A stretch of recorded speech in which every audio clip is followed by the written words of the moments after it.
Un autre exemple d'entrepreneur très investi dans le quotidien de sa région, Jean Bamanissa s'apprête à ouvrir la plus grande cimenterie de RDC. C'est un pari audacieux dans un secteur qui est très concurrentiel. Réussite a suivi les derniers préparatifs. Regardez. Jean Bamanissa est un acteur de longue date de l'économie congolaise. Je suis né à Kisangani et j'y ai grandi, j'ai fait mes études là et ensuite je suis venu sur Kinshasa déjà en 85 et j'ai commencé ma vie active en 86-87 quand j'ai créé ma première entreprise. Après avoir investi dans le bâtiment ou le pétrole, l'homme d'affaires congolais se lance un nouveau défi. Mettre sur pied le premier salon consacré à la construction à Kinshasa. Ici, on va laisser cet espace vide, n'est-ce pas? On va mettre la grande tente pour les conférences au fond, dans ce sens. Et puis des petites tentes ici pour les salons des VIP. Hein. Son objectif, réunir en un seul lieu tous les acteurs de la construction du pays. Les architectes, les ingénieurs, les promoteurs immobiliers, les bureaux d'études, tout cela auront une demi-journée pour faire connaître un peu ce qui se fait. S'il organise cette exposition, c'est que l'entrepreneur compte bien vendre beaucoup de ciment dans les prochaines années. Car il est en train de construire la plus grosse cimenterie du pays. Une usine taille XXL à 300 millions de dollars. Aujourd'hui, il a rendez-vous sur le site pour une visite de chantier. Tous les matériaux passent par ici. Ils sont pleins de métal qu'il faut éliminer. Donc on les fait passer par un séparateur magnétique qui va nous permettre de récupérer ce métal. Pour construire cette usine, Jean Bamanissa s'est associé à des Africains, la firme PPC, spécialiste de la fabrication de ciment en Afrique du Sud. Dans cet entrepôt, il y aura 10 000 tonnes de charbon, 2 000 tonnes de latérite, 2 000 tonnes de sable et 2 000 tonnes d'argile. La latérite, le sable et l'argile passeront par ce tapis roulant. Le charbon, lui, alimentera ce bâtiment. Au total, 16 000 tonnes de matières premières seront stockées ici. De quoi produire 3 600 tonnes de ciment par jour. Car cette usine tournera 24 heures sur 24 et 7 jours sur 7. Pour le chef d'entreprise, à quelques mois de l'ouverture, l'enjeu est grand. Il faut que ça puisse tourner, il faut que nous puissions vendre beaucoup parce que nous devons tenir nos engagements envers nos partenaires financiers. Parce que mobiliser autant d'argent en cette période au Congo, ce n'est pas évident. Si nous sommes arrivés à le faire, c'est que le projet était bon. Mais il faut que nous puissions nous assurer aujourd'hui de la finalité et de l'utilisation de tout ce ciment sur le marché de Kinshasa et des environs. Lorsqu'elle sera opérationnelle, l'usine produira 50 000 sacs de ciment par an. Un pari risqué, alors pour écouler sa production, Jean Bamanissa compte jouer sur le prix. Il veut être moins cher que le ciment importé. Pour cela, il a un atout. Il se trouve juste à côté de l'usine. Le principal ingrédient dans la recette du ciment, c'est le calcaire. Et ça tombe bien, car Jean Bamanissa a acheté l'un des plus importants filons de RDC. Depuis 3 mois, Bovic est l'un des employés. Avec son camion, il transporte 1000 tonnes de calcaire par jour vers le dépôt de stockage. On appelle ça stock tampon. Donc, à un moment donné, ça va monter. Ça va monter vers l'usine. Mais dans l'entretemps, c'est stocké ici. Pour alimenter l'usine, il faudra extraire ici 3000 tonnes de calcaire par jour. Et même à cette cadence, le gisement n'est pas près de s'épuiser. Comment est le calcaire ici? Il est compact, non? Oui, il est très compact. C'est de la très bonne qualité. Donc on est là pour les 30 prochaines années? 50 plutôt. Rien que dans cette mine? Oui, dans le secteur, on en a pour 300 ans, mais rien que dans cette mine, on est occupé pour 50 ans. C'est une mine d'or pour le calcaire.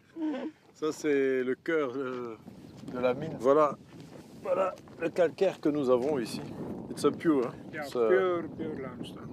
Ça, c'est vraiment du bon calcaire qu'on a ici. Une matière première abondante et bon marché. C'est un atout, mais ce ne sera pas suffisant. Pour y arriver, il compte jouer sur un autre levier, les coûts de transport. Aujourd'hui, Jean Bamanissa et son associé sud-africain ont rendez-vous avec les autorités du port et la compagnie nationale de chemin de fer. Pour obtenir les meilleurs tarifs, ils n'hésitent pas à faire jouer la concurrence. Aujourd'hui, malgré tout, nous savons qu'il y a SCTP, il y a un nouveau port qui s'est ouvert, et puis un troisième port aussi qui va s'ouvrir. Donc vous êtes aussi sur un marché concurrentiel, et les quantités sont telles que nous ne serons pas des petits clients, mais des clients importants, et nous voudrions avoir des conditions particulières. Avant la réunion, ses partenaires lui ont proposé de transporter ses marchandises pour un tarif de 42 $ par tonne. Une proposition qui ne lui convient pas. Là, il nous demande de faire une proposition sur le prix. Je vais essayer 33 $ la tonne. Parce que par la route, ça nous coûte 35 $ la tonne. Donc s'ils veulent être compétitifs, ils doivent accepter. Au final, il va tenter un prix encore plus bas. Les études montrent que c'est beaucoup moins cher en Angola et en Afrique du Sud. Alors, si nous partons de 32, nous, on souhaiterait avoir une réduction d'à peu près 25%. 25% de réduction, soit un coût de transport de 24 $ la tonne. À ce prix-là, le directeur du port a besoin de réfléchir. Je crois que ça, c'est une matière, on peut examiner ça. Si on le fait dans le cadre de cette réunion, ça risque de nous prendre beaucoup de temps. Parce qu'il y a des paramètres qu'on doit revoir dans la structure de prix. Mais nous sommes ouverts à cette proposition-là. Mais Jean Bamanissa ne désarme pas. Et même au moment de franchir la porte, il continue la négociation. Nous, on va examiner. D'accord. Merci. Jean Bamanissa devrait être fixé rapidement. Le lancement de sa production de ciment est prévu en janvier prochain. Son usine, c'est l'aboutissement de 10 ans de travail pour cet entrepreneur qui s'est mis en tête de concurrencer le ciment importé dans son pays. Mais déjà, Jean Bamanissa pense à l'avenir. Autour de son usine, il veut faire construire une ville nouvelle avec ses habitations, ses zones commerciales et même des hôtels.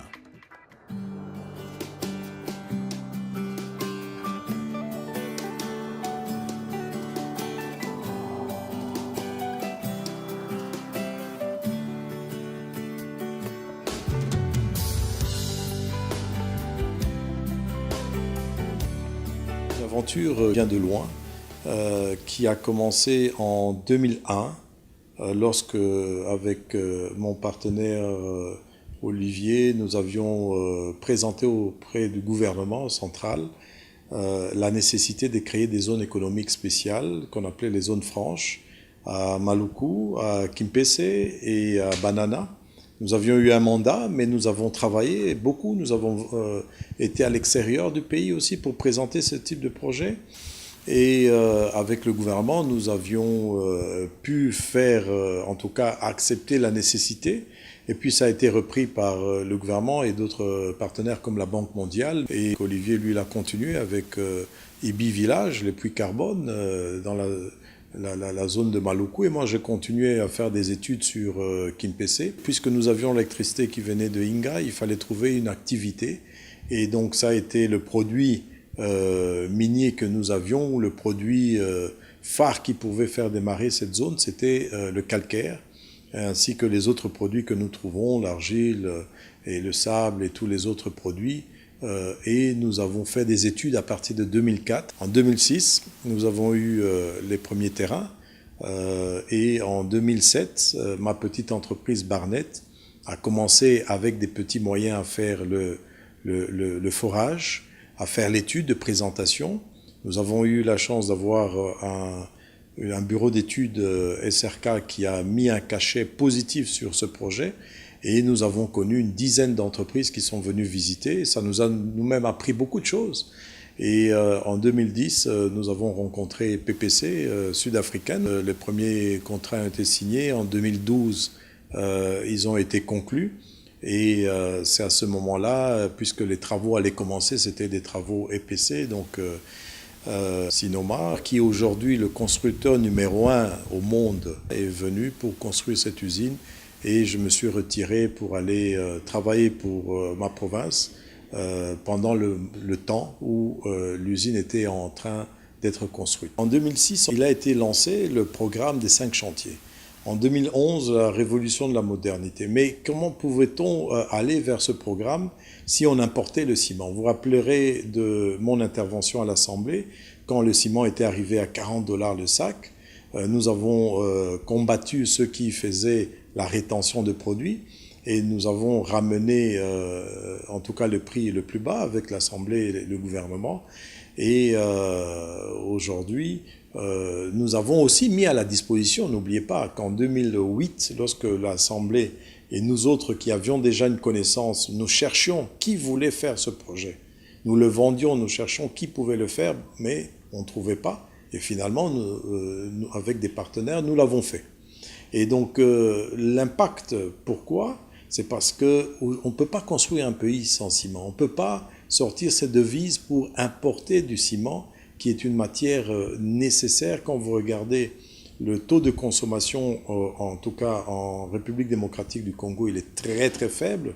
Il est de 25 à 30 kilos par personne, pendant que la moyenne est de 250 kilos par personne et par an. Et la moyenne, normalement, en général, est à peu près de 500 kilos dans le monde. En Afrique, c'est à peu près 250. Donc, il fallait trouver un produit qui réponde en tout cas aux besoins de la construction, les ponts, les routes, les viaducs, les ports, les bâtiments, etc. On ne peut pas le faire avec du ciment importé seulement. Et l'usine qui était ici, elle n'avait plus les capacités de pouvoir suivre. Nous avons participé aussi pour essayer de relancer Sinat, mais c'était difficile. Nous avons donné des conseils au gouvernement, nous avons donné en tout cas des pistes de solutions, mais ça n'a pas été un succès. Et chemin faisant, en tout cas, nous avons pu, avec PPC Barnett, nous approcher de la Banque mondiale qui avait quitté pour qu'ils puissent financer ce projet, et être partenaires aussi, parce que à travers la SFI, ils sont partenaires de ce projet, ainsi que la Banque du Comesa. Nous voudrions dire à tous les intervenants dans la construction, que ce soit les entreprises, que ce soit les architectes, les ingénieurs, que ce soit les petites PME, que le sac de ciment, il est là, il va sortir bientôt. Nous attendons le branchement pour une ligne que d'ailleurs nous avons financée à 100%. Dès que ça va